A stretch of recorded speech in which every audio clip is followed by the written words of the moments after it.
تمام؟ يا السلام عليكم اخواني، مساك العافيه عليكم، مساكم بالف خير.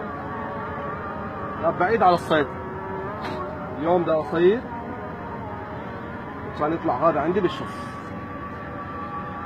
هذا بالشص، حسبي الله ونعم الوكيل. احسبها اقعد احسبها هذا العمل احسبها. هاي وحده وهاي اثنين وهاي ثلاثه وهاي اربعه وهاي خمسه وهاي سته وهاي السابعه، العمل يصير بهاي. الله ينتقم من عندهن او من عندهم. يعني هذا المسكين هسه اللي معمول له هذا العمل هسه هذا متبهذله او متبهذل احواله. وين يلقوه؟ وين يلقونه؟ هذا مشمور بالشط، بس هذا صاحبه صاحب بخت ويخاف الله وطلع هذا اليوم لنا. هذا اخواني، هاي من اخوكم الصغير اللي يوقع بيده هيك شيء، هذا يطلعه يسمي عليه بسم الله، يسمي عليه بسم الله وآية الكرسي والمعوذات ويفتحن العقد هذني وحده وحده ويكون افضل يحرقه. وتحياتي لاخوتي، اقطع بحسن.